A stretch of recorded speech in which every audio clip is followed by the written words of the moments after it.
Hello everyone, welcome back to my channel. आज मैं share करने को जाऊँगी गोटे delicious colourful Kashmir pulao recipe. Basmati rice, विभिन्न प्रकार ड्राई फ्रुट्स आउ फ्रेश फ्रुट्स रे प्रिपेयर होइथिबा एही पुलाव खाइबा को जेतिके टेस्टी, देखिबा को सेतिके अट्रैक्टिव मध्य। घरे थिबा साधारण सामग्री रे आपण इजिली याको बनै परिबे। तो एही भली गोटे डेलीशियस पुलाव रो रेसिपी पय वीडियो को स्किप न करी फुल वॉच करंतु। तो चलंतु स्टार्ट करबा आज रो रेसिपी। तो फास्ट पुलाव पय प्रोसेस हमकु राइस ठारो आरंभ करबा को पड़ी थाए। तो एठी मु गोटे कप बासुमती राइस नेछि। एबे ए चावल को आमे भलसे धोई नेबा। तो चावल को मु एठी 3-4 थर भलसे धोई नेछि। याकू एबे साइड रे रखिबा आउ जिबा नेक्स्ट स्टेप को। तो पुलाव बनाया पे फ्लेम ऑन करी मु एठी गोटे डिश बसैछि। आ डिश हीट होला परे सेथिरे 2 बड़ चमच रिफाइंड ऑयल देछि। तापरे सब ड्राई फ्रूट्स को ऐड करी लो फ्लेम रे फ्राई करी नेछि। तो फ्रेंड्स, वीडियोटी भल लागिले लाइक कर देबे। आ जदि चैनल रे नुआ अछंती प्लीज चैनल को सब्सक्राइब कर देबे। आ पाखरे थिबा बेल आइकन को क्लिक करबे, जहा द्वारा मु अपलोड करथिबा सब नुआ नुआ वीडियो रो नोटिफिकेशन आपण माने पाई परिबे।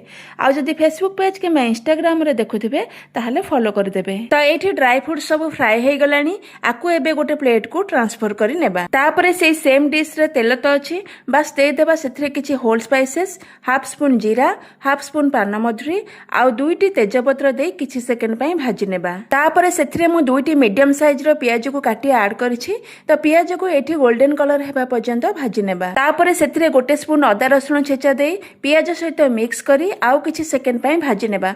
जदि आपण बिना प्याज रसुण रे बनेबा को चाहछंती ताले एठी प्याज आ रसुण को स्किप कर देबे। तापरे धोई रखिथिबा बासुमती राइस को ऐड कर देबा। तो राइस को प्याज अदा रसुण सहित भलसे मिक्स करी लो टू मीडियम फ्लेम रे 4-5 मिनिट पय कुक कर नेबा। आ 4-5 मिनिट परे एठी देखंतु राइस मसला सहित भलसे मिक्स हे गलानी। एबे पानी ऐड करबा। तो एठी देखि पारुथिबे जो कप रे मु मापी की राइस नेथिली सेही सेम कप रे गोटे कप राइस पय मु 2 कप पानी ऐड करछि। आ राइस रो क्वालिटी हिसाब रे आपन को एठी पानी टिके कम अधिका लागि पारे। तापरे भलो फ्लेवर पय दे देबा गोटे स्पून गुजराती गुंड, गोटे स्पून लूण आ गोटे बड़ चमच चीनी दे भलसे मिक्स कर देबा। आ गोटे कथा मु भूली जाइथिले, जेतेबेले आमे लूण आ चीनी को ऐड कले सेही समय रे लेमन जूस टिके ऐड कर देबे।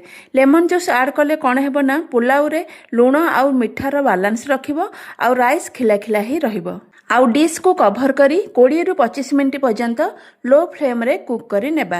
तो 20-25 मिनिट परे मो कवर काढी देखौची। देखंतु राइस पानी को पूरा ऑब्जर्व कर नेछि। तो ए स्टेज रे आमे देई देबा फ्राई करी रखिथिबा सब ड्राई फ्रूट्स आउ किछि डाळिंब सीड्स को। आपण चाहिले एठी एप्पल मध्ये छोट छोट करी काटी के ऐड करि परिबे। आउ ए पुलाव रो खासियत कोन जानिछंती, सेटा होची आमे ए पुलाव रे फ्रूट्स ऐड करूछे। तो एठी देखंतु राइस चिपचिपा न होई पूरा खिला खिला हेकी अछि। ऑल अबाउट कहबा को गले वाटर राइस रो मेजरमेंट पूरा परफेक्ट अछि। आपण एहा को जे कोनसी festival, family gathering, special occasion रे हेउ किंबा आपण जतेबेले चाहउछंती आपण को मील को टिके एक्स्ट्रा स्पेशल बनेबा को सेतेबेले बनै के खाइ परिबे। तो एही भली बासुमती राइस रो flavour, dry nuts and fresh fruits रे भरा डेलीशियस काश्मीर पुलाव थरे निश्चय ट्राई करंतु। आ केमिति लागिला आपण को अनुभूति मो सहित शेयर करंतु। तो फ्रेंड्स, वीडियोटी भल लागिले लाइक कर देबे। आज पय एतिकी रहिली, पुणी आसीबी आउ एक नवा रेसिपी नै। जय जगन्नाथ।